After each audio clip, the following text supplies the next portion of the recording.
Pessoal, tudo bem? Sejam bem-vindos a mais uma aula da disciplina de Fundações e hoje nós vamos dar continuidade e estudar sobre sapatas com excentricidade, certo? Sejam elas internas ou as chamadas sapatas de divisa. Vamos lá?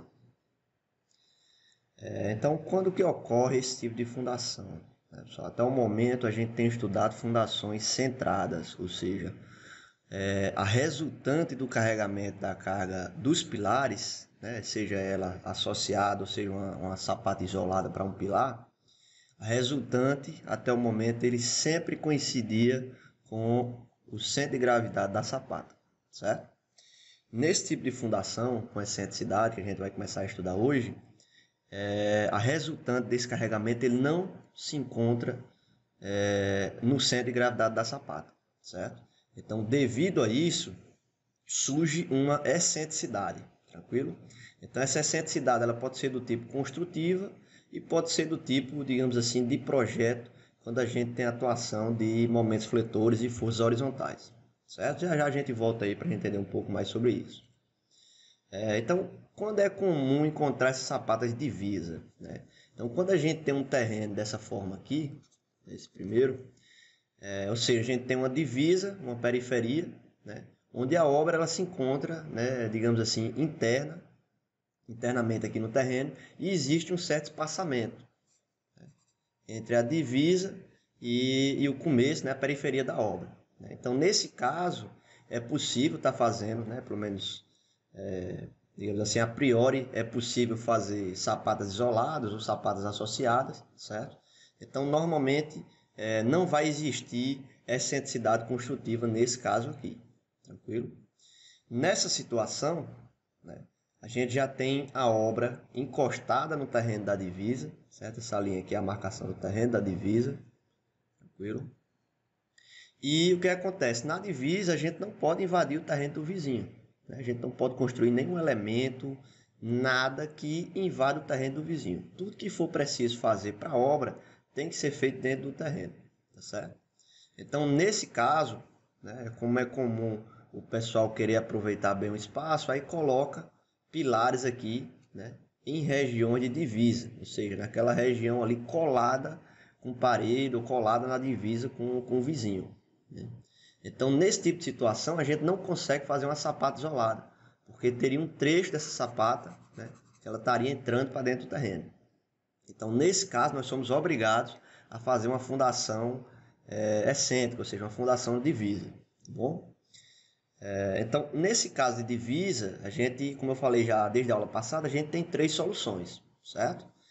A primeira delas seria fazer aquela com sapata associada, né? Se eu tiver um pilar próximo, eu posso tentar fazer uma sapata associada, né? Fazer aquela espécie lá da sapata associada como a gente tinha visto, né? Simulando mais ou menos isso. Se os pilares estiverem relativamente próximos, né, posso fazer uma situação como essa. A depender do caso, eu posso estar colocando uma viga de equilíbrio, que é uma solução muito bacana. Ou seja, eu vou ter uma sapata, certo? Na região de divisa, vou colocar uma viga ligando, né, o pilar de divisa com algum pilar interno, certo? Essa situação a gente chama de sapata com viga alavanca, certo? Também chamada viga de equilíbrio. Ela normalmente é uma vigazinha um pouco mais robusta e ela é dimensionada para receber, digamos assim, essa excentricidade que vai ser gerada devido à não coincidência, né, da carga com o centro de gravidade da sapata, tranquilo? Em alguns casos, né, a gente pode tentar fazer o que a gente chama de sapata excêntrica, ou seja, uma sapata que ela não vai estar ligada a uma viga de equilíbrio, né, que ela possui realmente uma excentricidade, que seria esse caso aqui que a gente está vendo, nesse último caso. Ela vai ser uma sapata que o centro de gravidade dela, por exemplo, vai estar aqui na região central, certo? E o centro de gravidade do pilar vai estar aqui. Então vai existir uma excentricidade, ou seja, uma distância existente entre o ponto de aplicação da carga, da força normal que vem do pilar, e o centro de gravidade da sapata, certo? Então, nesse caso, a sapata ela vai receber uma flexão, né? Ela vai estar submetida ao que a gente chama de flexão composta, ou seja, a atuação de um momento fletor e uma força normal, tranquilo? Então, nesse caso, é possível, né? Pelo menos assim, se houver um terreno com boa capacidade de carga e os carregamentos que cheguem nesses pilares sejam relativamente pequenos, certo? Já adianto para você que essa solução, né, que é a primeira, segunda, terceira. Essa terceira solução, que é utilizar as sapatas de divisa, ela é uma solução um pouco complicada.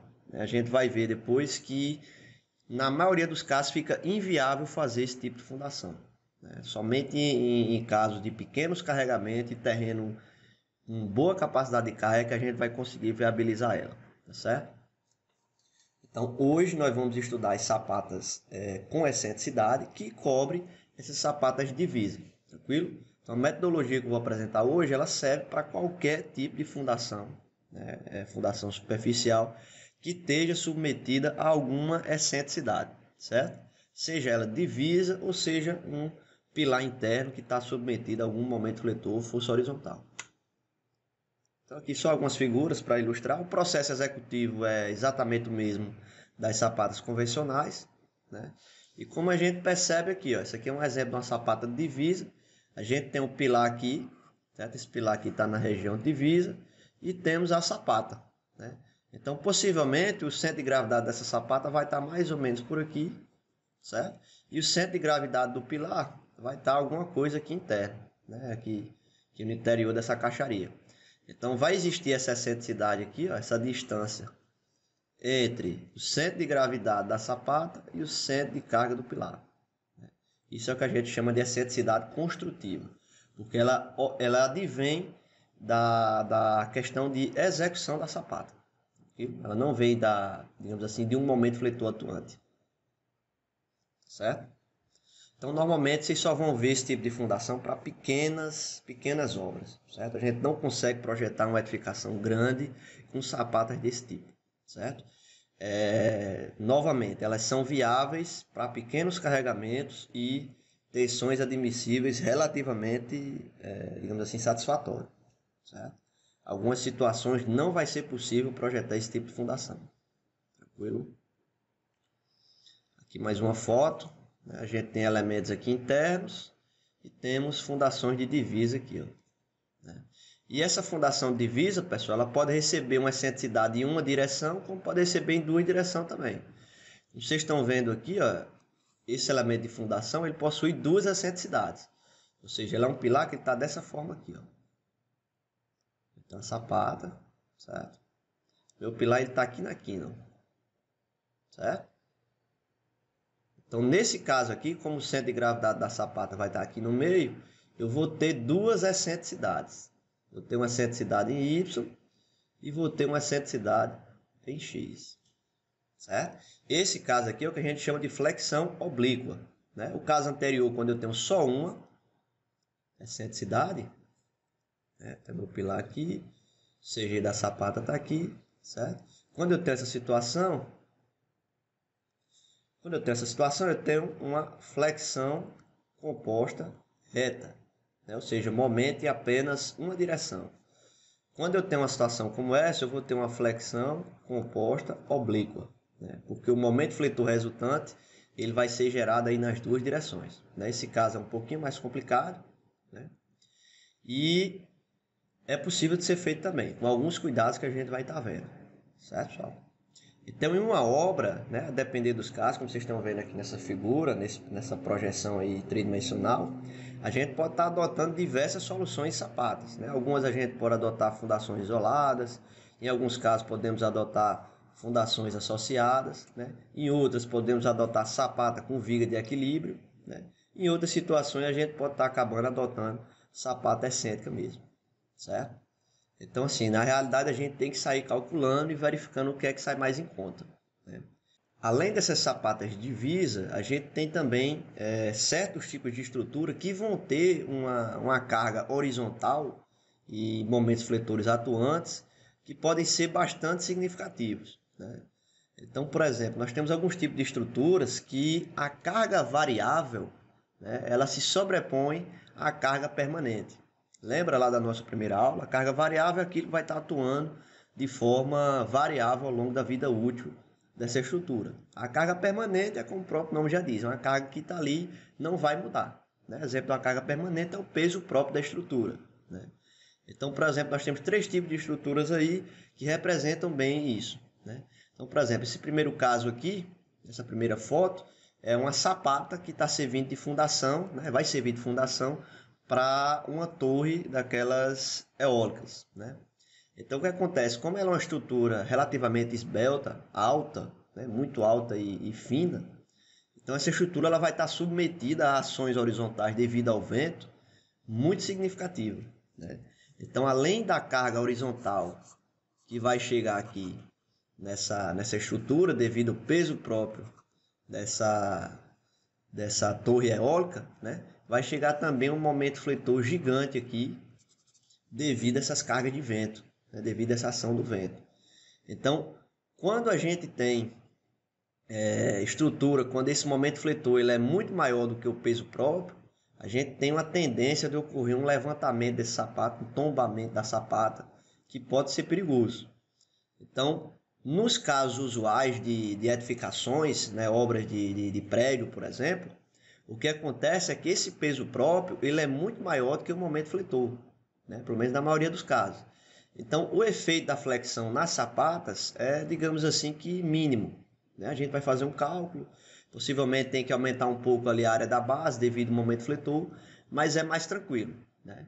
Quando eu tenho estruturas como essas, quando o momento fletor ele é bem mais significativo, né? Ou seja, as cargas horizontais são mais significativas do que as cargas verticais, então a gente pode ter, né, um problemazinho aí de tombamento dessa estrutura, que a gente precisa fazer todas as verificações necessárias, né?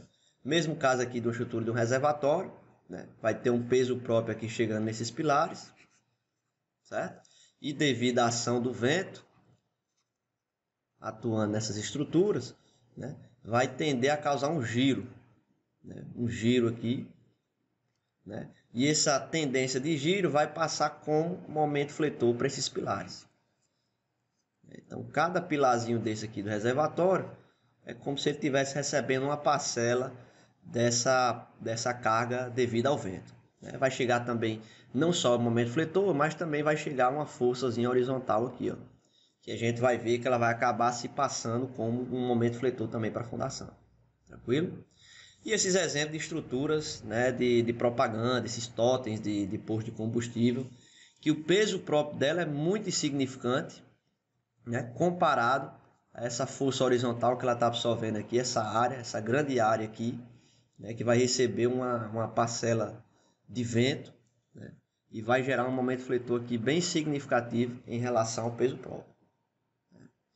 Então, nesse caso, é um exemplo de fundação que ela pode ser feita centrada, né? Ou seja, não é uma fundação divisa, não tem um divisa nenhum aqui, mas vai ser uma sapata que vai estar atuando uma flexão, ou seja, momento fletor e força normal, certo? Então, como é que funciona mais ou menos esse tipo de estrutura, certo, pessoal?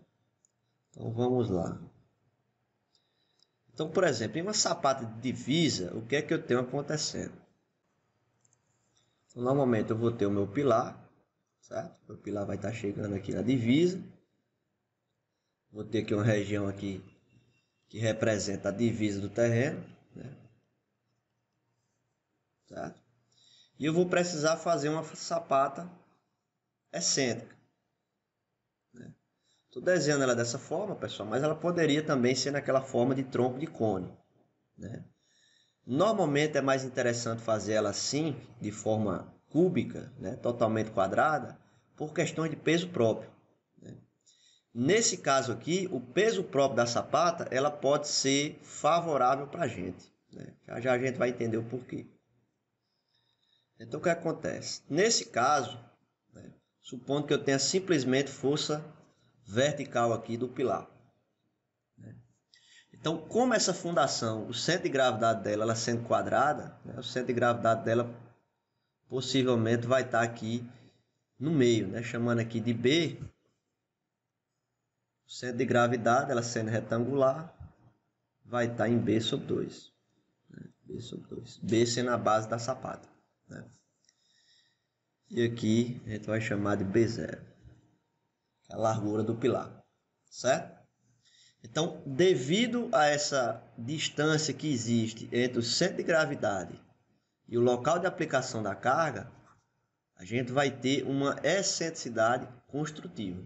Por quê? Porque ela advém da forma de execução da sapata. O eixo do centro de gravidade da sapata está distanciado do local de aplicação da carga. Então isso aqui se constitui como uma excentricidade construtiva.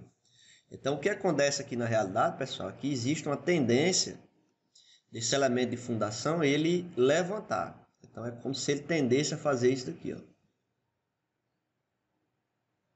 Certo? É como se a fundação ela viesse, certo? Ocorresse um giro nessa fundação, certo? Como se ocorresse um giro. Devido a essa excentricidade, né, o que vai acontecer na realidade é como se nesse centro de gravidade aqui, ó, da sapata, eu tivesse a minha força normal, né, que está atuando, mais um momento fletor. Que momento fletor seria esse? O momento fletor a gente não sabe que é força vezes braço de alavanca, então a gente tem a força do pilar vezes o braço de alavanca, que é a nossa excentricidade. Então essa situação é exatamente igual a essa. Eu posso pegar a minha carga do pilar, transferir ela para o centro de gravidade da sapata, só que ela vem junto com um momento fletor, que é exatamente, né, a força atuante no pilar vezes o braço de alavanca, tá certo? Só quero deixar claro para a gente, pessoal, que sempre nós vamos utilizar excentricidade. Se a gente tiver atuação no momento fletor vinda do pilar ou uma excentricidade desse tipo, a gente sempre vai estar querendo olhar para a excentricidade, certo? Então, nesse tipo de fundação aqui, né, diferente das cargas, diferente da sapata isolada, lembram lá da sapata isolada? A pressão que é distribuída aqui nesse solo, a gente assume como sendo uniforme, certo? No caso das sapatas centradas. Nesse caso, o nosso diagrama ele não vai ser mais uniforme. Ele vai ter uma variação linear, que ele pode ter várias formas desse diagrama. Ou seja, como ele está tendo atuação, a excentricidade está aqui para a esquerda, vai existir um diagrama aqui de pressão mais ou menos igual a isso. Eu vou ter uma tensão máxima aqui na ponta, certo? Uma tensão máxima na ponta e uma tensão mínima nessa outra ponta, certo? Essa situação seria o mais ideal, ou seja, toda a base dessa fundação ela está sendo comprimida. Pode existir uma situação intermediária onde eu tenho um diagrama totalmente triangular, ou seja, na base direita aqui da fundação, a nossa tensão mínima é igual a zero. E nós temos a tensão máxima aqui do outro lado, certo? Pode existir isso daí também. Uma situação desfavorável, não muito interessante para a gente, é quando a gente tem um diagrama dessa forma aqui, ó. A gente tem uma tensão máxima desse lado, certo? E quando a atuação dessa força ou essa excentricidade é muito grande, pode ocorrer um levantamento da sapata, onde ocorre uma coisa desse tipo aqui, ó.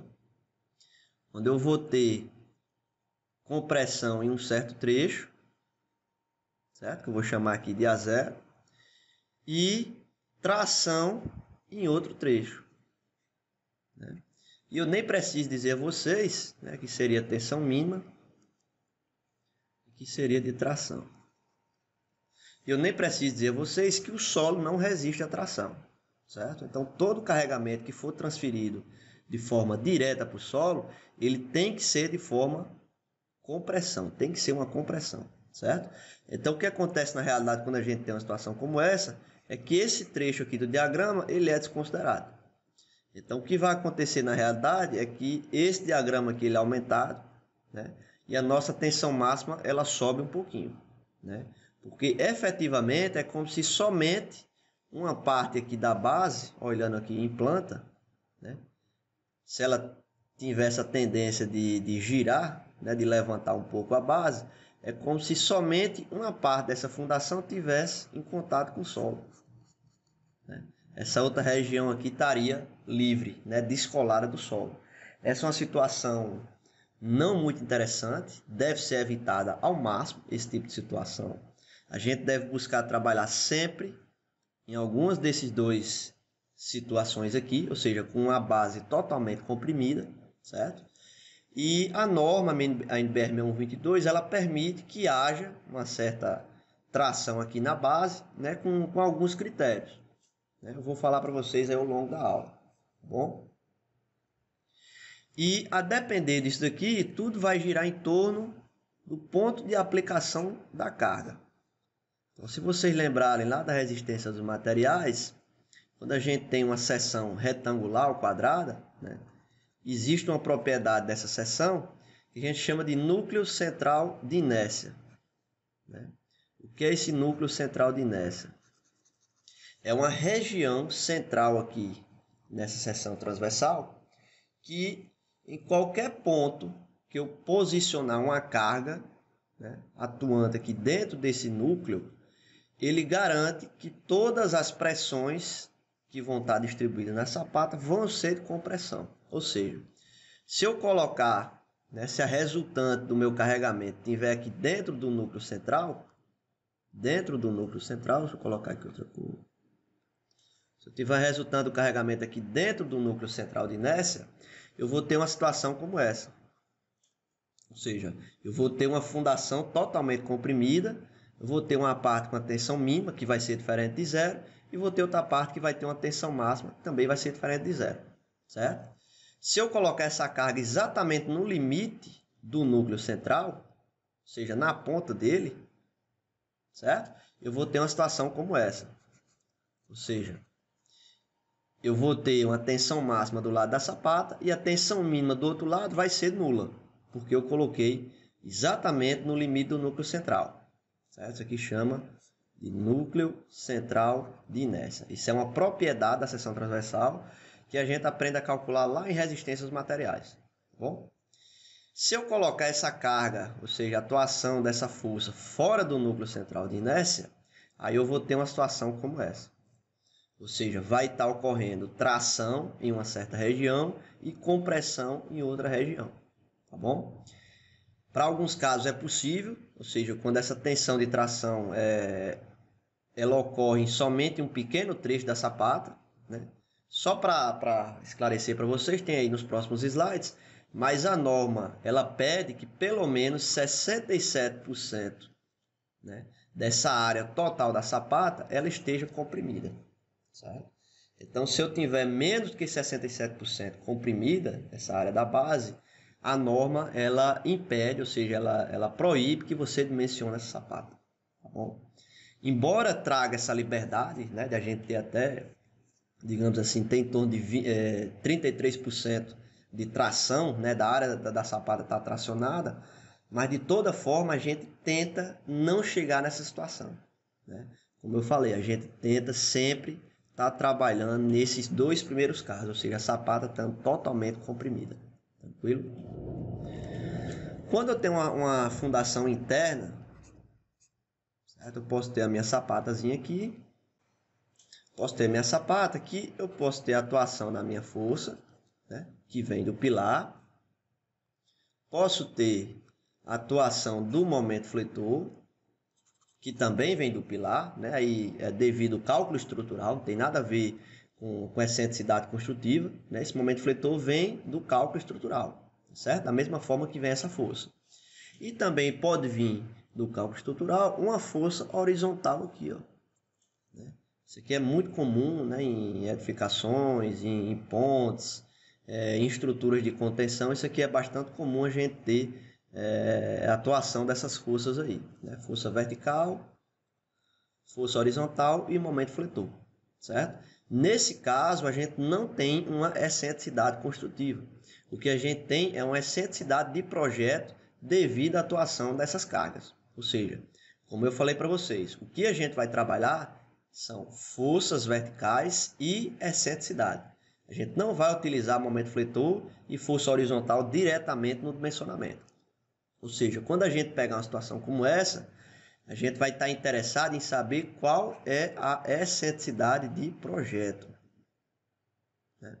Numa situação como essa, qual seria a excentricidade de projeto? Esse momento fletor aqui, ó, se a gente lembrar, o momento fletor ele vai ser força vertical vezes um braço de alavanca, que é exatamente a minha excentricidade. Então, a minha excentricidade devido ao momento fletor, ela vai ser momento fletor dividido por força vertical. Então, dividindo esse momento fletor por essa força vertical, eu vou encontrar uma excentricidade. Certo? Da mesma forma, se eu tiver a atuação dessa força horizontal, né, o que me interessa é o que está acontecendo na base da fundação. Né? Então, olhando para esse lado, é como se essa sapata ela tendesse a girar em torno desse ponto A, né, que eu estou especificando aí para vocês. Né?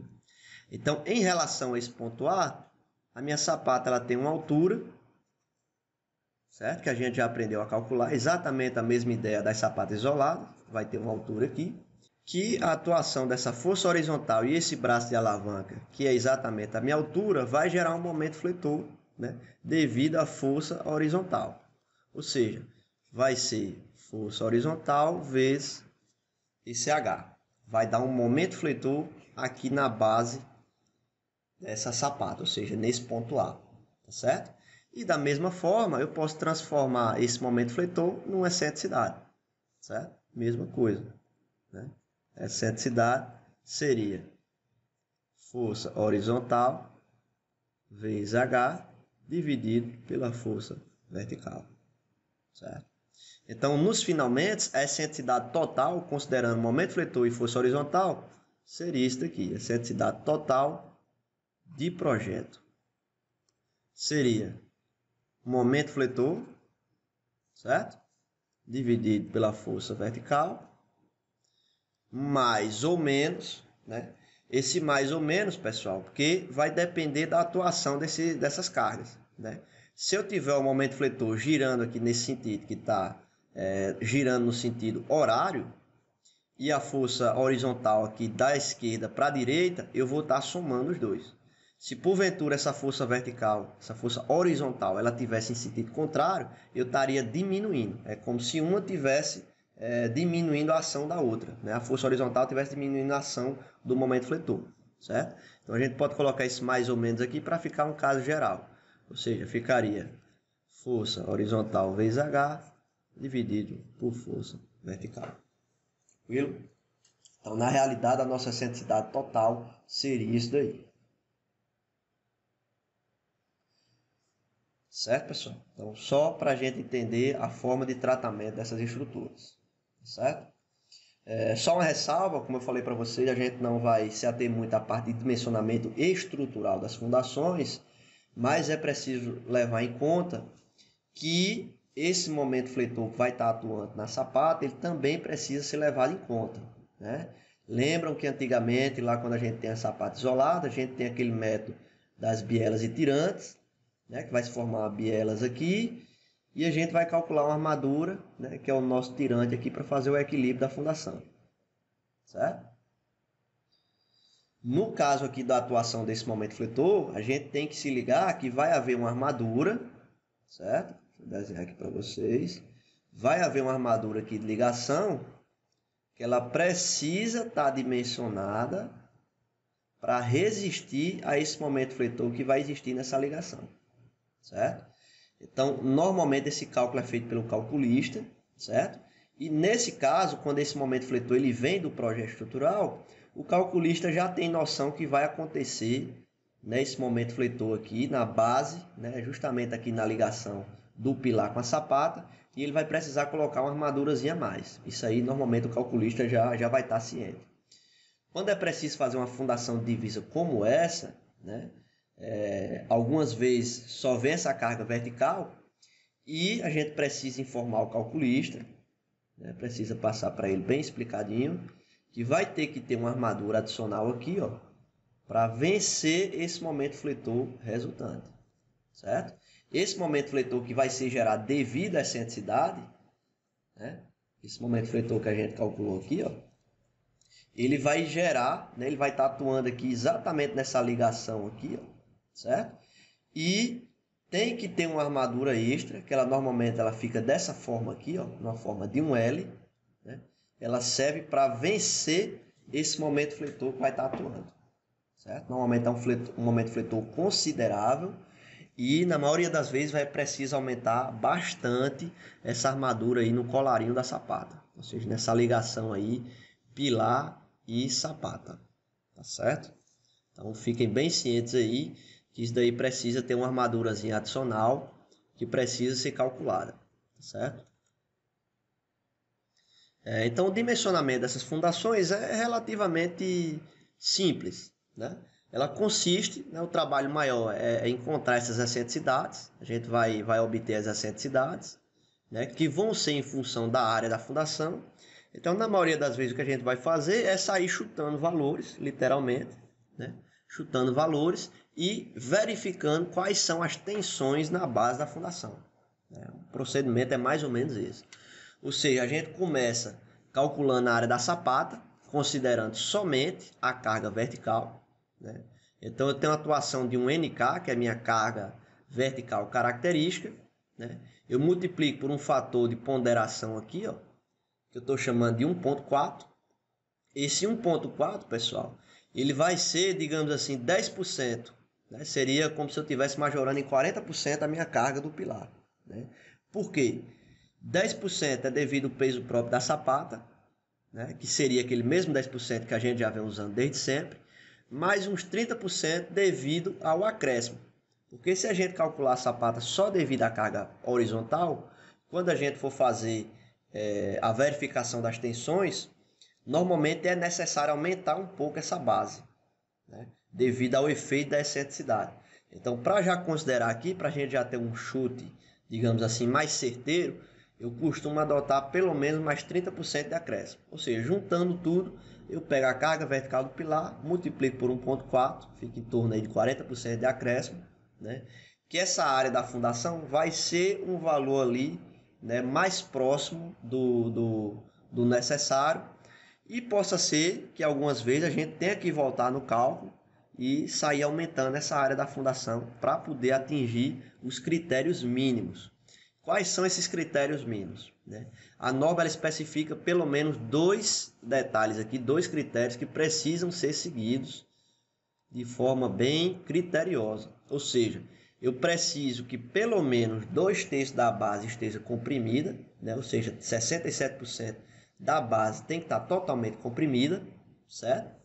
E eu preciso também que a tensão máxima, ou seja, essa tensão máxima que vai estar gerando aí em algum ponto da sapata, ela seja inferior, né, até 15% maior do que a tensão admissível. Ou seja, a norma permite que a tensão admissível do terreno ela seja majorada em até 15% quando a gente tem essa situação de flexão composta nas sapatas, né?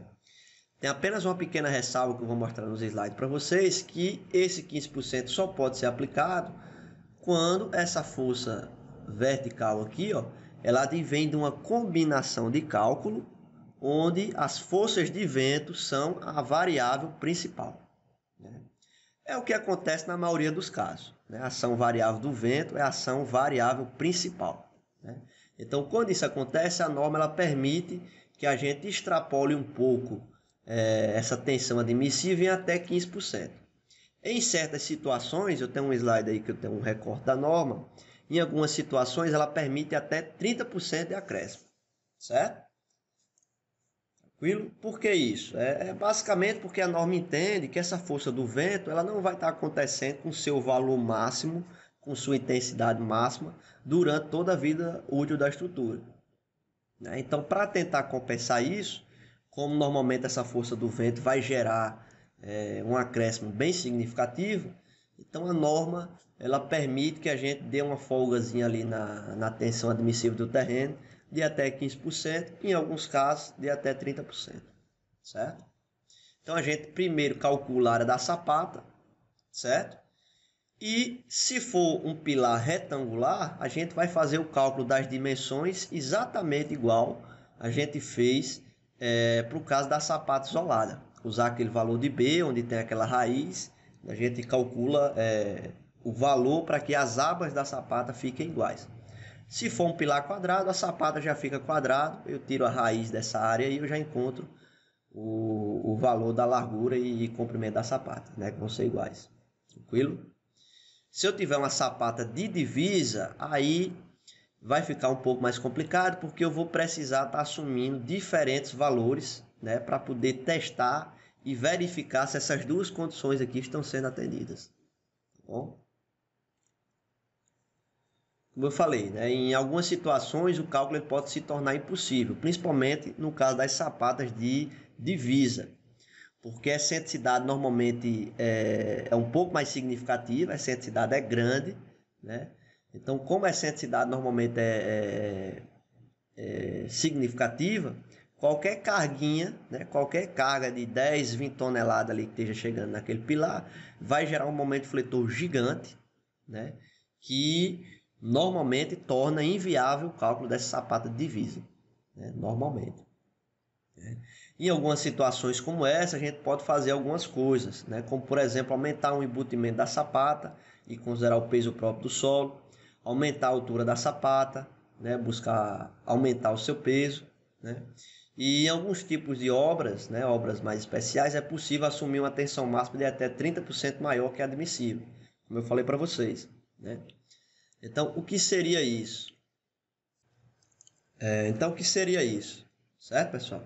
Então, por exemplo, quando eu tenho a minha fundação de divisa, que ela vai estar mais ou menos assim, certo? O que é que eu vou ter aqui? Eu vou ter minha força do pilar, certo?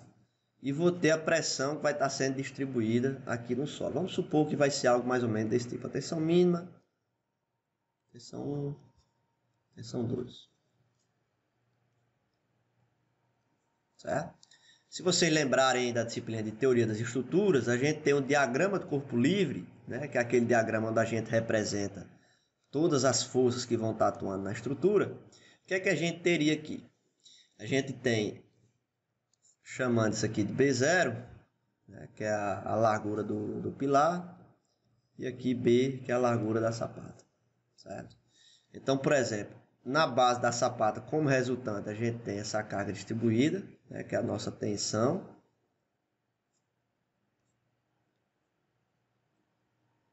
Certo?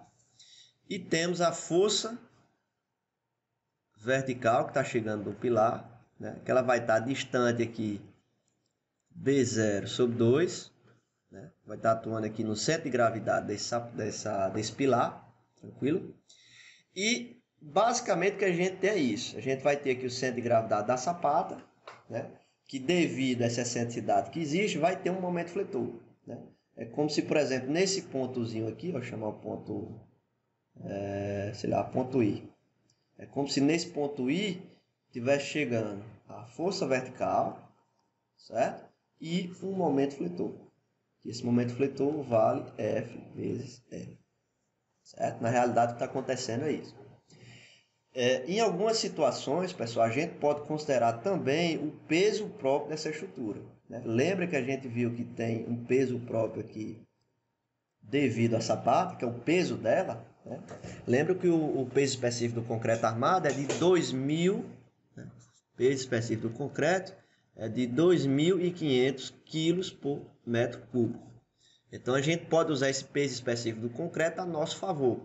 Ou seja, em algumas situações, né, isso aqui tem que ser bem avaliado, com muito cuidado. Em algumas situações a gente pode tentar aumentar essa altura da sapata para que esse peso próprio, né, que ele vai estar distribuído aqui, ó, essa carga devido ao peso próprio da fundação, ela tente balancear um pouco, né, e tente a diminuir essa excentricidade. Porque na realidade o que acontece? Olhando aqui para as resultantes, eu vou ter a resultante aqui no centro de gravidade da sapata, que é o peso próprio da sapata, certo? E vou ter a minha força vertical do pilar, certo? Como eu tenho a atuação dessas duas cargas, né, eu preciso, lembra que a gente tem aquele cálculozinho do centro de carga que a gente utilizou para calcular a sapata associada? Pois é, a gente pode calcular o centro de carga desse sistema de forças aqui, que vai dar uma carga, digamos assim, uma resultante em um certo local,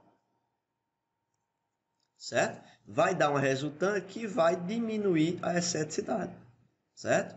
Então, quanto maior for esse peso próprio da sapata, é como se essa resultante ela estivesse sendo puxada mais aqui para a região central, certo? Evidentemente, se esse peso próprio for pequeno em relação à carga vertical, essa resultante vai estar mais próximo aqui da força vertical do pilar, ou seja, do ponto de aplicação dessa força, né? Então, em alguns casos, a gente pode tentar fazer uma sapata um pouco mais alta, com altura um pouco maior, gastando um volume de concreto bem maior, para a gente aumentar exatamente esse peso próprio, para tentar compensar, né, essa excentricidade. É uma coisa que pode ser feita também, né, assim, com muito cuidado e sempre olhando para o custo disso aí, né? Normalmente o custo total dessa fundação fica um pouco elevado e outras soluções acabam sendo mais interessantes, certo? E eventualmente também, aí eu já não costumo adotar muito isso, mas algumas bibliografias também podem recomendar ou podem adotar o peso próprio do solo que vai estar aqui sob a sapata, né? Eu normalmente não considero isso, tá bom? Porque assim a gente não tem muito controle sobre esse peso próprio, se ele vai estar sempre ali, quando é que ele vai começar, quando é que ele vai estar atuando, certo? Então esse peso próprio do solo é mais, digamos assim, é um pouco incerto. Se você tiver garantia que você vai fazer um embutimento considerável dessa fundação, vai ter uma camada de solo aí de pelo menos 1 metro de altura, né? Um solo bem compactado, você conhece o peso específico dele, etc., pode ser considerado também, mas eu particularmente não considero. Se necessitar, depender do caso, né? Se for uma obra pequena, que eu tiver dificuldade executiva, etc., para tentar passar esse tipo de fundação, eu posso até considerar o peso próprio da sapata, tá bom? Mas eu já adianto para vocês que essa solução em sapata, pessoal, é muito complicada, né? Ela não é viável para muitos casos. A gente vai ver no exercício que ela, digamos assim, é bastante limitada, né? Bastante limitada mesmo. Tranquilo? Então, como seria, né, as excentricidades para a gente calcular nessas fundações? Se eu tiver uma excentricidade, se eu tiver uma sapata de divisa, eu vou calcular uma excentricidade construtiva. E o que seria essa excentricidade construtiva, né? Eu posso calcular, por exemplo, como sendo, né, essa excentricidade aqui. Deixa eu mudar a cor da caneta. Ou seja, essa excentricidade aqui seria o quê? Essa largura da sapata a gente chama de A, então seria A sobre 2, que é essa largura aqui do centro de gravidade da sapata até a outra extremidade, certo? Então A sobre 2 menos B0 sobre 2, que seria essa distânciazinha aqui, ó, da face do pilar até o centro de gravidade do pilar, né, o local de aplicação da carga, né, resultaria na minha excentricidade.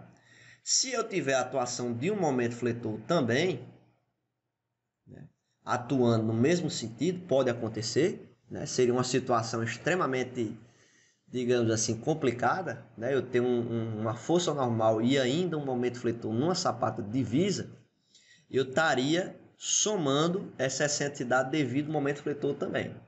Se o momento fletor tivesse no sentido contrário, aí seria mais favorável, porque eu estaria diminuindo essa excentricidade construtiva. Ou seja, se o meu momento fletor estivesse nesse sentido aqui, ó. É como se o momento fletor de projeto, né, que veio do cálculo estrutural, estivesse diminuindo essa excentricidade devido, né, essa forma construtiva da sapata, certo? Então a gente precisa estar verificando aqui o sentido de atuação do momento fletor para estar somando ou diminuindo na excentricidade construtiva, certo? Então com essa excentricidade construtiva a gente consegue prosseguir no cálculo. Então, nas sapatas centradas, né, como eu já mostrei para vocês, a gente não tem essa excentricidade construtiva, né, ela pode ser feita centrada, ou seja, a resultante aqui da força vertical está chegando exatamente no centro de gravidade da sapata. Se eu tiver somente momento fletor, a minha excentricidade de projeto vai ser o momento fletor dividido por essa carga vertical. Se eu tiver também, além do momento fletor, uma força vertical, eu vou estar somando os dois efeitos, ou seja, os dois momentos, momento fletor de projeto, mais o momento fletor devido à força horizontal, né, que vai estar atuando nesse braço de alavanca, que é exatamente a altura da sapata, né? Então, estou pegando o momento fletor total, dividindo pela força vertical, eu tenho minha excentricidade do projeto, certo? Então, com essas três situações aqui, a gente cobre qualquer possibilidade de flexão em sapatas, certo? Então, a primeira etapa que a gente tem que fazer é ter conhecimento das excentricidades de projeto. Evidentemente que aqui no caso da sapata de divisa, essa excentricidade vai depender das dimensões, né? Essa daqui, essa parcela eu posso até conhecer previamente, certo? Eu posso conhecer previamente, mas a largura da fundação ela vai depender da excentricidade. Se a excentricidade, né, se a largura for maior, a minha excentricidade construtiva vai ser maior, consequentemente as tensões aqui máximas e mínimas vão mudar, né? Então vai alterar. Então o que acontece é a gente chutar um valor para A, para a largura, né? Normalmente o que a gente faz é isso, chuta um valor de dimensão, né? Evidentemente que essas dimensões devem satisfazer pelo menos aquela área mínima que a gente calcula, né? Essa área da sapata, que é uma área mínima, certo? Então a gente chuta umas dimensões baseadas nessa área mínima e verifica a excentricidade, certo? Com a excentricidade, aí a gente começa a investigar como que está acontecendo a distribuição dessas tensões, né? Então, a partir de agora, isso aqui é resistência dos materiais. Não tem nada a ver com geotecnia, com cálculo de fundação. É simplesmente flexão composta em seções transversais, certo? Então, por exemplo, lá na resistência dos materiais, vocês aprenderam a calcular essa regiãozinha aqui triangular que vocês estão vendo na forma de um paralelogramo, que é exatamente isso daqui, ó, que é exatamente o que a gente chama de núcleo central de inércia, né? Aquilo que eu falei. Se minha carga estiver atuando dentro do núcleo central de inércia, é que eu não falei para vocês ainda, mas o limite desse núcleo central de inércia é A sobre 6. Ou seja, nesse ponto é A sobre 6, nesse outro ponto aqui, olhando na vertical, seria B sobre 6, certo? Então, isso aí é calculado lá nas resistências materiais e a gente está só usando esses valores, né? Ou seja, o que é que ele está dizendo? É uma região que onde eu aplicar carga ao longo dessa região ou na periferia dessa região, ela garante que todas as pressões que vão estar sendo geradas na sapata vão ser tensões de compressão. Tranquilo? Então, por exemplo, se minha excentricidade ela for menor do que A sobre 6, ou seja, a minha excentricidade ela tá dentro do núcleo central de inércia, ou seja, em outras palavras, é como se minha carga vertical estivesse atuando em algum ponto aqui no interior desse núcleo central. Quando isso acontece, eu consigo calcular minhas tensões máximas e tensão mínima através desse critério aí, ó. Certo?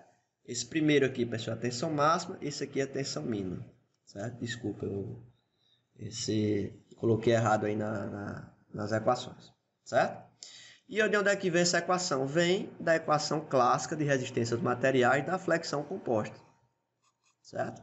Até o momento, né, até o estudo atual que a gente vinha vendo para a sapata, a gente só estava utilizando essa parcela aqui, ó, devido à força normal. Como nós temos agora uma flexão, a gente coloca uma parcela devido ao momento fletor, né? Isso aqui vocês viram lá da resistência materiais também. Ou seja, a força normal devido ao momento fletor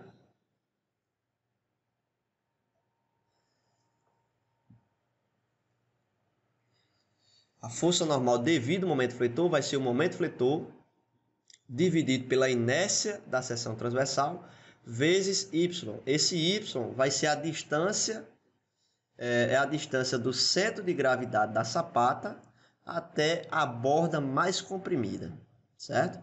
Ou seja, substituindo isso aí nos cálculos, a gente vai ter essa equaçãozinha aqui que a gente vai usar, certo? Que está toda em função da aplicação da carga no núcleo central de inércia. Bom, então eu adoto um valor para a base, verifico se minha excentricidade está dentro do núcleo central de inércia. Se estiver dentro do núcleo central de inércia, eu verifico as tensões máximas através dessa equação. Ou seja, eu verifico se essa tensão máxima aqui ela vai ser menor ou igual a minha tensão admissível do terreno, né? E como eu falei para vocês, em alguns casos eu posso até multiplicar essa tensão por 1,15, certo? E a depender dos casos até por 1,3, né? Seria até 30% até 30% a mais da tensão admissível, certo? A primeira verificação que a gente faria era essa. A verificação da área comprimida não precisa ser feita, porque se eu tiver dentro do núcleo central de inércia, eu sei que toda a base vai estar comprimida. Então, aquele primeiro critério lá já estaria satisfeito. O que eu teria que verificar era apenas isso aqui, se a tensão máxima não supera a tensão admissível, ou essa pequena majoração aí que a norma permite, tá certo? Se eu tiver a aplicação da carga no limite do núcleo central de inércia, certo? A minha tensão máxima vai ser isso daqui, ó. A minha tensão mínima, ela é igual a zero, certo? Porque a forma do diagrama de pressão dessa fundação seria isso. Eu vou ter uma tensão máxima aqui, certo? Vou ter uma tensão máxima. E a tensão mínima aqui nesse outro ponto seria igual a zero, né? Seria, digamos assim, uma situação intermediária, tá bom? Até esse caso aqui é tolerável, é interessante, né? A gente pode trabalhar nessa situação. Uma outra situação que pode ocorrer é essa carga ela está atuando fora do núcleo central de inércia, como a gente está vendo aqui, ó. Ou seja, a minha excentricidade ela supera essa largura sobre 6. Né? Se eu estiver olhando nessa largura de A ou no comprimento B. Né? Se for em A, seria A sobre 6, e em B seria B sobre 6. Né? Então, a depender do local de aplicação dessa excentricidade, né? Se ela estiver fora do núcleo central de inércia, eu calculo a minha tensão máxima por essa equação aqui, ó. Né? Essa equação também, todas essas equações, pessoal, elas são facilmente obtidas lá pela resistência dos materiais. Certo? Eu não vou fazer aqui porque é simplesmente aquilo que a gente viu lá na resistência dos materiais, né? Sobre flexão composta, né? O detalhe dessa equação aqui é porque a gente precisa fazer uma pequena correção, né? Porque nesse caso vai ocorrer uma região de levantamento da sapata, né? Então o gráfico de distribuição de pressão vai ser alguma coisa desse tipo, né? Ou seja, vai ter uma região aqui na sapata que ela vai estar sendo tracionada. Nessa regiãozinha aqui, ó. Então, literalmente, essa área da sapata aqui, esse trecho, é como se ela estivesse sendo desconsiderada, né? Para o cálculo, é como se a sapata tivesse somente essa área aqui, ó. Ou seja, a área que efetivamente está em contato com o solo, né? Então, quando isso acontece, a gente precisa corrigir, né? Ou seja, essa pressão máxima aqui, ela acaba subindo, né? Como eu não tenho condições de resistir à tração no solo, essa tensão máxima ela acaba subindo um pouco. Ela acaba subindo um pouco aqui para compensar. Ou seja, vai ter uma resultante dessa forma. Por quê? Porque a área da sapata agora não vai ser mais A vezes B. Vai ser B vezes essa largura aqui, ó. Certo? Que essa largura também é encontrada aí, a gente simplificando, atuando esses valores aí lá da resistência dos materiais. Certo? Então, fazendo isso, né, a nossa tensão máxima é calculada dessa forma. Tranquilo? E a mesma forma, a gente precisa, nesse caso agora, verificar se essa área que está sendo comprimida, ela é pelo menos 67% da área total. Ou seja, a área comprimida tem que ser maior ou igual a 67% da área total. Certo? E como é que eu calculo a área comprimida? A minha área comprimida, ela vai ser o meu valor de B vezes essa largura aqui que a gente encontrou. Ou seja, 3 vezes A sobre 2 menos essa excentricidade. Então, eu pego essa área comprimida, divido pela área total, multiplico por 100% e eu vou encontrar a porcentagem de área comprimida dessa sapata. Certo?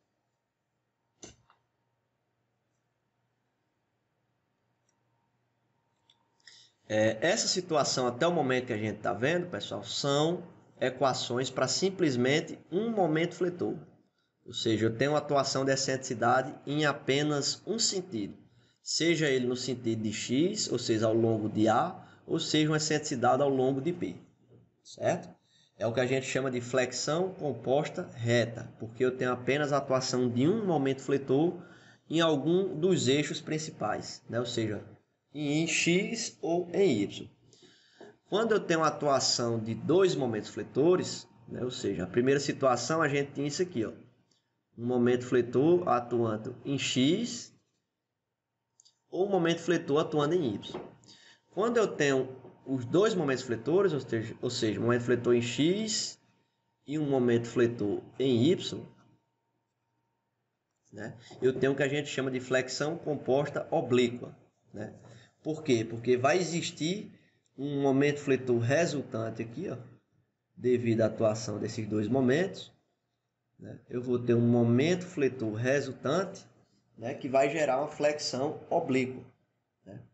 Então, por exemplo, quando a gente tem uma sapatazinha retangular, né, e temos um momento fletor sob flexão oblíqua, né, utilizando a regra da mão direita, pessoal, o momento resultante, se a gente utilizar a regra da mão direita, ou seja, apontando o nosso polegar em direção a essa seta dupla, né, e vendo o sentido de atuação do momento fletor, a gente percebe que, por exemplo, vai estar ocorrendo uma divisão mais ou menos aqui dessa forma. Ou seja, vai ter uma região da sapata que vai estar sendo tracionada, certo? E vai ter outra região da sapata que vai estar sendo comprimida, certo?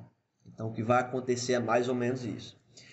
A depender da magnitude desse momento fletor, a gente pode ter a base totalmente comprimida, que é a situação mais ideal, certo? E a gente pode ter situações onde vai existir tração na base da sapata, ou seja, essa areazinha em vermelho que vocês estão vendo aí, né? Então, essa partezinha que está tracionada, ela literalmente é desconsiderada, porque o nosso solo não resiste à tração, certo? Só para ficar bem claro aí para vocês. Então, a gente utiliza a mesma equação anterior, né, simplesmente adicionando mais uma parcela do momento fletor, né? Antes a gente só tinha isso, né? Agora na flexão composta oblíqua a gente acrescenta o outro momento fletor também, né? Então isso aí seria, digamos assim, a equação geral para a flexão composta oblíqua em sapatas, certo? Ou seja, eu vou ter uma excentricidade no lado de B e uma excentricidade no lado de A, tranquilo? Isso aqui vai gerar uma aplicação de carga aqui no sentido oblíquo ao centro de gravidade da sapata, tá certo? É aquilo que eu comentei para vocês, né? Se a gente tiver a atuação de um momento fletor e de uma força horizontal, a gente precisa considerar tudo, né? Tanto o momento fletor quanto a força horizontal. E a excentricidade de projeto vai ser o momento fletor dividido pela carga normal, ou seja, a força vertical que vai estar atuando, certo? E aqui no mesmo caso, a gente pode ter aquela mesma situação.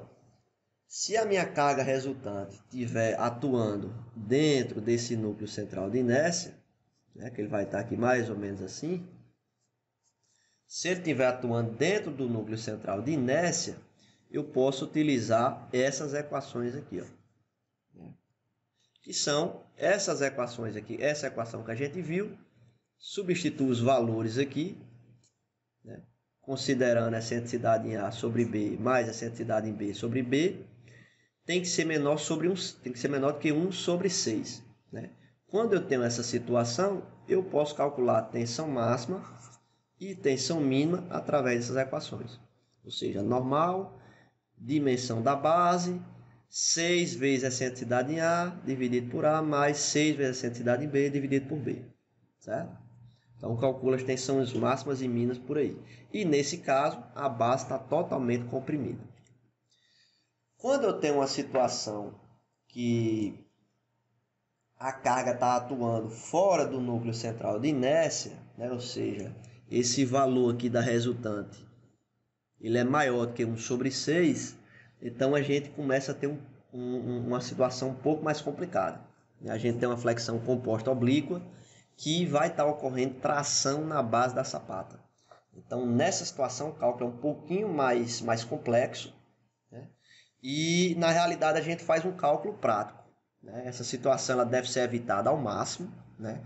Em algumas situações, se for digamos assim, uma pequena parcela da área da sapata que esteja sob tração, pode ser tolerado, né? Mas, de uma certa forma, a gente tenta fazer com que essa situação nunca chegue, né? O ideal é que sempre toda a base da fundação esteja sendo comprimida, tranquilo? Então, por exemplo, nessa situação a gente pode utilizar, né, essa equaçãozinha aqui para descobrir a tensão máxima, que vai ser a minha normal, a carga normal que está atuando, vezes um parâmetro K1 vezes a área da fundação. Esse parâmetro K1 ele pode ser encontrado em um ábaco, né, bastante conhecido, que é esse ábaco aí de Montoya, né? Um autor, um engenheiro aí bastante conhecido aí na área de concreto armado, que ele desenvolveu esse ábaco para flexão composta em sapata em 1973. Então, uma sapata com dupla excentricidade você consegue calcular através desse ábaco. Ou seja, eu calculo a minha excentricidade em X sobre A, né, aqui no eixo das abscissas, e calculo também a excentricidade em Y sobre B, aqui no eixo das ordenadas. Eu cruzo esses dois valores, né? E o ponto de cruzamento desses dois valores, eu vou procurar essas curvas com o valor de K1, né? Então, por exemplo, K1 ele começa aqui variando em ponto 15, ponto 20, ponto 25, ponto 30, né? Vai variando aí, né? Então, o valor que eu encontrar, né, por exemplo, se for esse ponto aí que eu acabei de desenhar, mais ou menos, ele estaria próximo de um K1, né, próximo de K1 a 0,35, seria talvez 0,34, 0,345, alguma coisa assim. Então, pegaria esse valor de K1, substituiria ele aqui, né, N da base A e B eu já tenho, né, a normal que está atuando, e as dimensões da base. E assim eu já calcularia diretamente a minha tensão máxima, certo? A dificuldade aqui, pessoal, é porque eu não tenho, né, preciso um cálculo interativo, é um pouco complexo. Vocês vão aprender a fazer isso, por exemplo, lá quando vocês estiverem calculando pilares, né, lá na disciplina de concreto armado. Então, o que é que está acontecendo? Essa linha aqui que vocês estão vendo tracejada, ó, né, é o que a gente chama de linha neutra. Nessa linha, as tensões que ocorrem nela são nulas, né? Ou seja, ela é justamente o ponto de divisão aqui dessa curva, das tensões de compressão e as tensões de tração, certo? Então, a priori, eu não sei qual a inclinação e qual o local que essa curva vai estar acontecendo, né? Por isso que o cálculo é complicado. Então, através desse ábaco, com o valor de K1, eu consigo encontrar a tensão máxima, certo? Com o valor de K4, que é o que a gente está vendo aqui, ó, K4 é essa linhazinha tracejada, certo? Essa linhazinha tracejada em azul. Eu também posso escolher o valor aqui de K4, que vai ser a minha tensão mínima, ou seja, seria a tensão de tração, que normalmente a gente não está interessado, a gente está interessado mais nessa tensão de compressão máxima, tá certo? E a gente descobre também o valor de alfa, ou seja, alfa é o valor da inclinação dessa reta da linha neutra, né? Então o valor de alfa, ó, a gente encontra aqui, ó. Ele começa a variar de 0 aqui na base e vai até 45 aqui, ó, certo? Então a gente sabendo a inclinação, sabendo o local e a inclinação dessa reta, né, sabendo o sigma 1, sigma 4 e o alfa, a gente consegue calcular essa área que está sendo comprimida, certo? Para poder fazer aquela comparação de área comprimida ser pelo menos maior ou igual a 67% da área total, certo? Lá na norma não está falando 67%, lá na norma está falando a mesma coisa, né? Só que ela fala assim, ó, 2/3 da área total, certo? Tranquilo, pessoal? E um ponto qualquer de coordenada XY, a gente também pode calcular através dessas inclinações aí, ó, através dessa equaçãozinha aí. Tranquilo? Evidentemente que a gente precisa ter conhecimento desse alfa, né, que é o X da questão aí, o problema, né? Tranquilo, pessoal? Então, com isso, a gente literalmente cobriu todas as situações possíveis em sapatas, né? Sejam elas de divisa ou sapatas centradas, submetidas à flexão. Tranquilo? Além desse ábaco de Montoya, a gente tem também um ábaco, né? Algumas equações aí que são bem conhecidas também, que podem acabar sendo utilizadas, que são encontradas no livro de Fundações, né? Do professor Veloso e Lopes, né? de 2004. Que é calculado através da hipótese do solo de Winkler, né? Pelo menos para sapatas rígidas. Ou seja, ele traz essa figura, né? Que vocês estão vendo aí, é exatamente a área da sapata, né? A área de contato da sapata com o solo. Ou seja, nós temos nosso núcleo central de inércia aqui, ó. Ou seja, ela divide, né? O Winkler ele divide essa sapata em várias áreas, né? Eu tenho a área 1, a área 1 ela representa exatamente meu núcleo central de inércia. Eu tenho a área 2, que é essa área mais externa. Tenho essa área 3, né, que é esses dois extremos aqui no eixo X. Tenho essa área 4, que está aqui no eixo Y. E temos essa áreazinha 5. E todos esses pontos, né, a gente consegue ver por essa malhazinha aqui, ó. Então aqui esse quadradinho aqui vale B sobre 6. Esse outro quadradinho aqui vale L sobre 6. Né? E a depender dos locais aqui, a gente tem todas as dimensões. Então, o trabalho da gente é o quê? Encontrar onde que está sendo aplicado a excentricidade. Qual ponto que está sendo a excentricidade. Né? A gente precisa verificar em qual região a nossa excentricidade vai cair. E a depender de qual região a nossa excentricidade esteja atuando, eu vou poder usar alguma dessas equações. Né? Então, por exemplo, a minha tensão máxima e mínima pode ser calculada por essa equação, que é exatamente a mesma que a gente já viu. A diferença é que ele está utilizando aqui no lugar de sigma, está utilizando o Q, e no lugar do V, no lugar do N, está utilizando um V, que é a carga vertical. Mas é exatamente aquela equação que a gente já viu. Aqui não tem problema nenhum, já cai naquela primeira situação. Ou seja, a resultante ela caiu dentro do núcleo central de inércia. É a situação ideal. Na situação 2, né, se a resultante cair na zona 2, na zona externa, essa situação é considerada inadmissível, né, e a fundação ela deve ser redimensionada. Por quê? É como se a minha resultante da carga estivesse coincidindo aqui nessa região 2, seja nessa região aqui, seja nessa outra região, seja aqui ou seja aqui. Né? E algum desse espaço aqui, a região 2 é isso aqui, ó, certo? Esse trecho. Certo? Igualmente para os demais aqui. Então, se minha excentricidade cair em algum ponto aqui dentro da região 2, o que acontece? Eu tenho a resultante de carga muito distante do centro de gravidade da sapata. Nesse caso aí, a sapata, ela com certeza estaria tombando. É uma situação que jamais deve ser dimensionada. Tranquilo? Sempre e enfatizando novamente, sempre que possível, o ideal é que a nossa resultante de carga esteja dentro do núcleo central de inércia. É a situação mais ideal, certo? E ele pode cair ainda na zona 3. Né? Se ele cair na zona 3, eu posso calcular a tensão máxima através dessa equação. Se ele cair dentro da zona 4, eu calculo através dessa outra equação aqui. Certo? Ou seja, a depender de onde a carga vai cair, eu vou utilizar alguma dessas equações. Né? Ou seja, aqui vai ter um tangente de alfa e vou ter um valor de S. Tangente de alfa eu calculo por isso e S eu calculo por isso daí. Certo? Então assim, é bem analítico, eu já consigo calcular, consigo automatizar essas planilhas, né? Fazer uma planilha automatizada para todos os casos. Né? Aqui se cair na zona 4 vai aparecer um valor de T, um parâmetro T, né? E o parâmetro beta, que eu vou calculando também e insiro aqui para calcular a tensão máxima. Se cair na zona 5, né, eu calculo também o meu valor de alfa, jogo aqui nessa equação, eu encontro a tensão máxima. Tá certo? Então, por exemplo, o que seria esse valor de S, T e esse alfa e o beta? Né? Então, por exemplo, olhando para essa figura aí, eu estou representando que meu S vale isso aqui, essa dimensão aqui, meu T vale essa dimensão. Né? E a depender dos casos, né, eu consigo estar calculando qual a área que vai estar comprimida. Né? Ou seja, do ponto de vista prático, como é que isso é feito?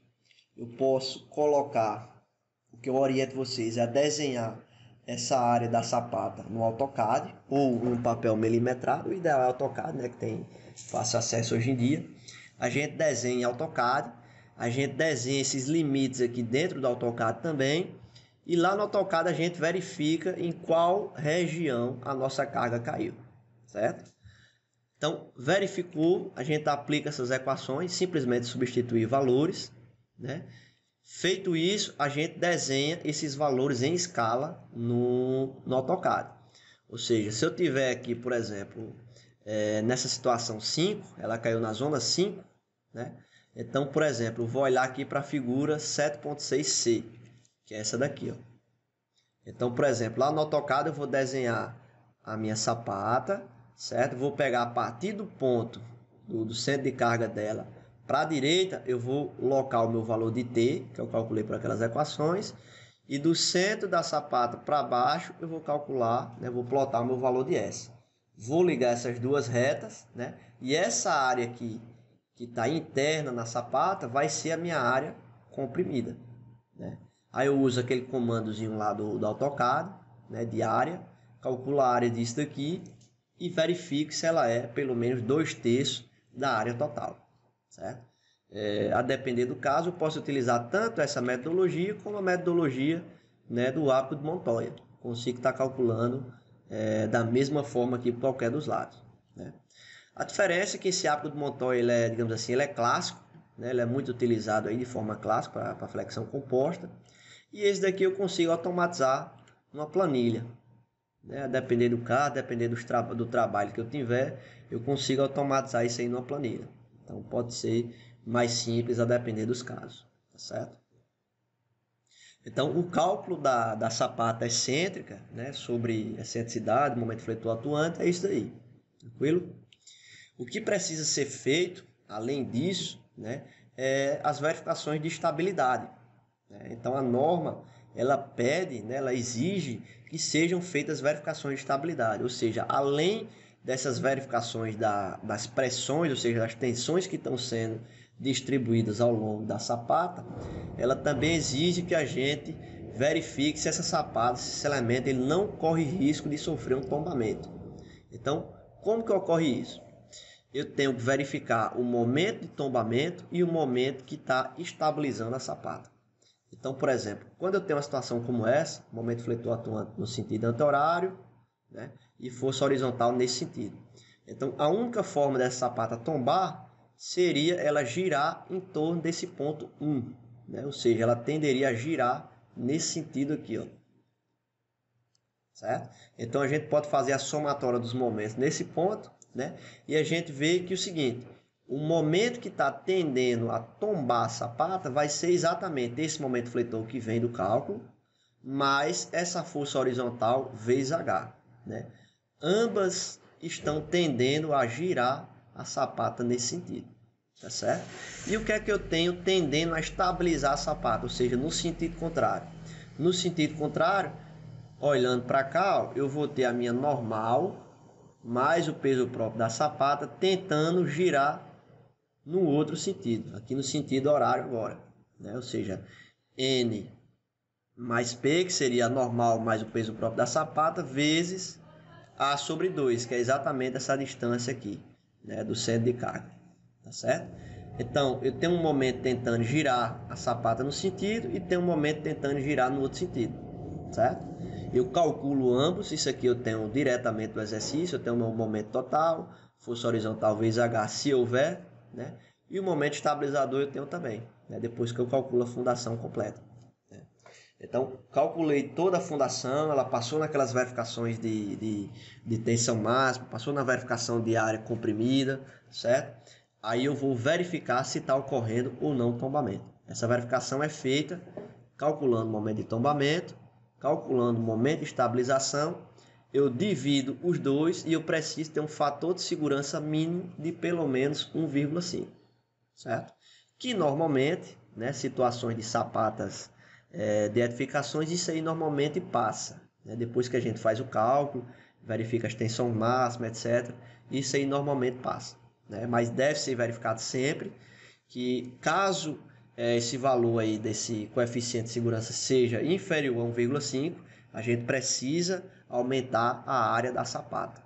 Por que aumentar a área da sapata? Porque aumentando a área da sapata, a gente aumenta esse valor de A sobre 2, e aumentando esse valor de A sobre 2, a gente aumenta o momento estabilizador. Então, a gente aumenta a estabilidade da sapata, tá certo? A depender do caso, né, como essa aqui é uma situação de verificação, eu posso considerar também o peso próprio do solo, certo? Como eu falei, por questões de segurança, eu costumo não considerar o peso próprio do solo, pelo menos nessa situação, ok? Se eventualmente, né, aqui tem aquela questão assim bem pessoal do projeto.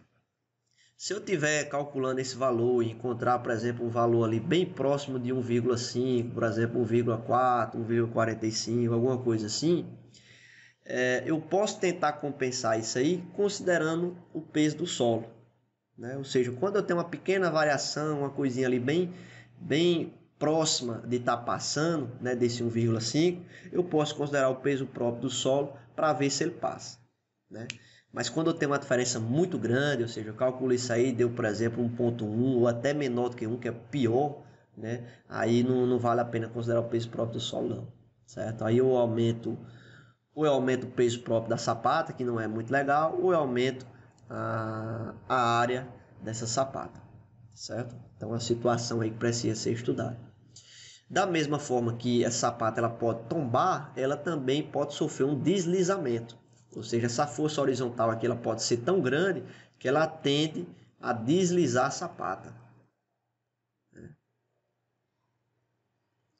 Ela tende a deslizar a sapata nesse sentido de atuação da carga horizontal, né? Ou seja, o que eu vou ter aqui para tentar segurar essa sapata vai ser a aderência que eu vou ter entre a base da sapata e o solo, ou seja, vai ocorrer aqui nessa interface, certo?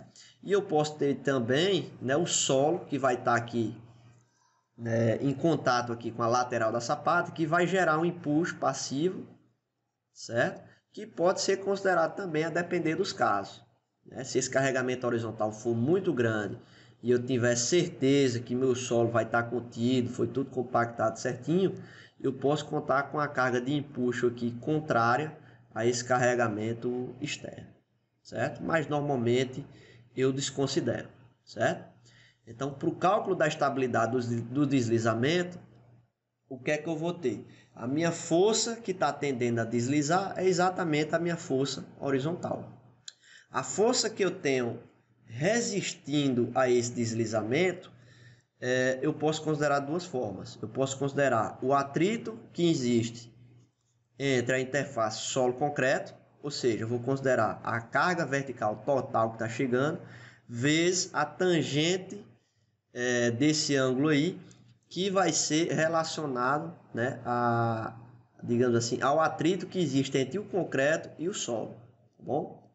Da mesma forma, eu posso considerar também a interação que existe entre o atrito mais a coesão do solo. Esse atrito, né, atrito mais coesão. O atrito vai ser em função do ângulo de atrito do solo, né? Todo solo tem um ângulo de atrito interno. E posso considerar também a coesão, né, o valor da coesão que vai estar sendo atuado ali, pelo menos nos solos coesivos, ou seja, nos solos argilosos, tranquilo? Então, se eu tiver conhecimento do ângulo de atrito do solo e da coesão que o solo tem, eu posso estar utilizando essa segunda equação aqui. Se eu não tiver conhecimento nem do ângulo de atrito nem da coesão, eu posso utilizar essa primeira equação, certo? Evidentemente que ambas digamos assim, é para chegar no mesmo resultado, ok? E no mesmo caso anterior, o fator de segurança mínimo tem que ser de pelo menos 1,5, ou seja, a força de estabilidade dividida pela força horizontal tem que ser pelo menos maior ou igual a 1,5, né? O nosso fator de segurança, tá certo? E esse parâmetrozinho aqui, né, do tangente desse ângulo, certo, pessoal? Então, a gente pode encontrar também alguns valores práticos. Então, por exemplo, o ângulo de atrito interno do solo, ele pode ser correlacionado a partir do NSPT, né? tanto Godoy como Teixeira, eles formularam aqui equações semi-empíricas, né, que é em função do NSPT. Ou seja, Godoy diz que o ângulo de atrito interno do solo vai ser 28 graus mais 0,4 vezes o valor de N, né, que N seria o número de golpes do NSPT. Já Teixeira diz que é a raiz de 20 vezes N mais 15 graus, certo? E essa equaçãozinha de Teixeira e Godoy de 96, ela correlaciona a coesão do solo, né?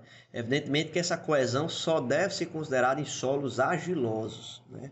Solos arenosos, eles não têm coesão, tranquilo? E se eu quiser considerar o coeficiente de atrito que existe entre a interface solo concreto, existe essa tabelazinha aí bem prática, uma tabela americana aí que a gente pode estar utilizando, certo?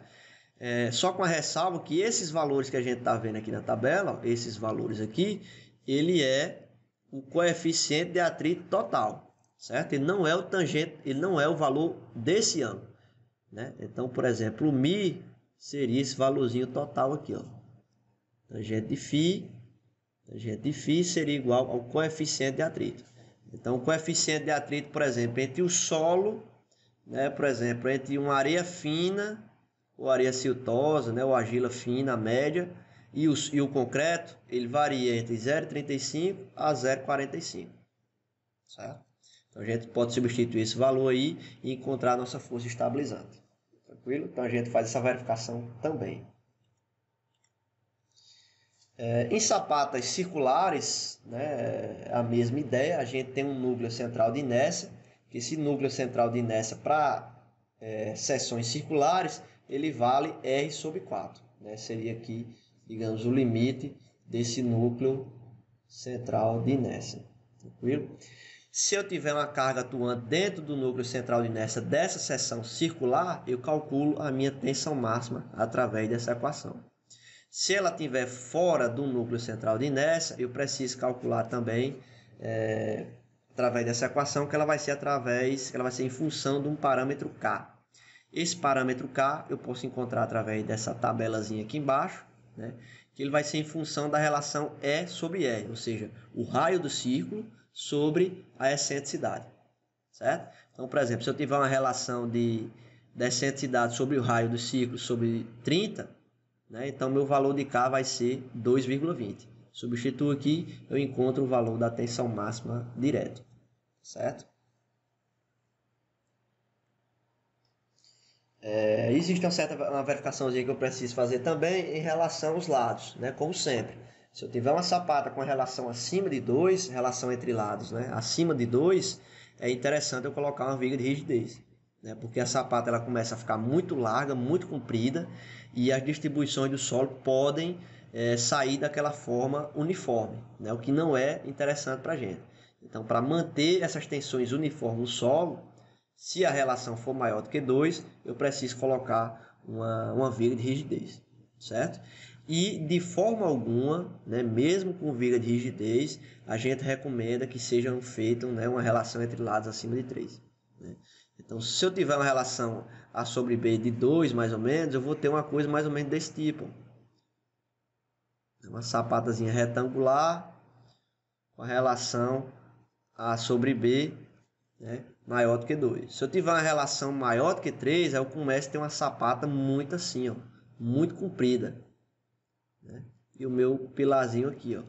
Então ela deixa de começar a trabalhar como uma sapata, vai ser uma bagunça aqui nas tensões, né? Então essa situação, se for maior do que 3, eu não recomendo o dimensionamento, tranquilo?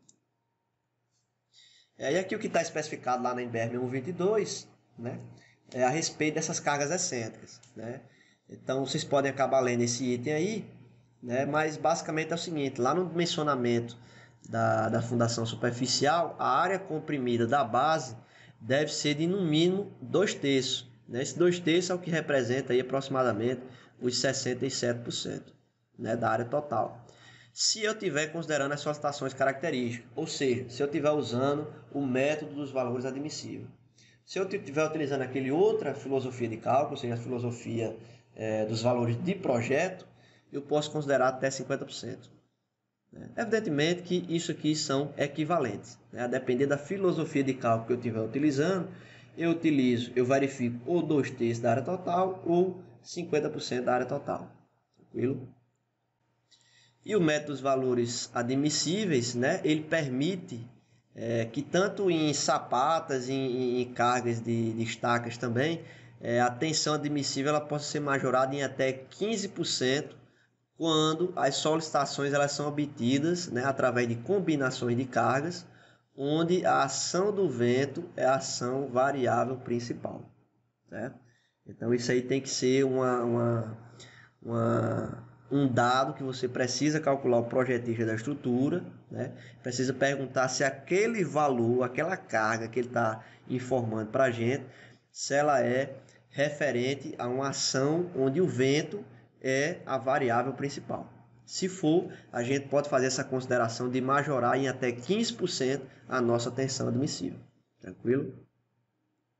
Se eu estiver utilizando métodos valores de projeto, que é aquela outra filosofia de cálculo, tem um outro trecho aqui da norma que ela permite uma consideraçãozinha um pouco maior. Tá certo? Eu não coloquei porque o que a gente está utilizando é sempre o método dos valores admissíveis. E como eu falei, em alguns casos, né, especificamente esses daqui, ó, ou seja, em caso de galpões industriais, torres de linha de transmissão, reservatórios elevados, silos graneleiros, torres eólicas, torres de telecomunicação e tanques de produtos químicos, nos quais o vento é a ação variável principal, os valores da tensão admissível de sapatas e tubulões e cargas admissíveis em estacas podem ser majoradas em até 30%. Certo? Então, resumindo na prática, se eu estiver calculando uma edificação, por exemplo, um prédio, né, que não entra nesse critério aqui, né, ele não entra nesse critério, eu posso, né, se a ação variável principal for o vento, eu posso considerar a minha tensão admissível máxima como sendo de 1,15 a tensão admissível do terreno. Certo? Se eu estiver calculando, por exemplo, um reservatório, um galpão industrial, etc., onde a ação variável do vento seja principal, aí eu posso considerar, no lugar de 1,15, 1,30. Certo? É um critériozinho, uma brechazinha que a norma permite que a gente utilize.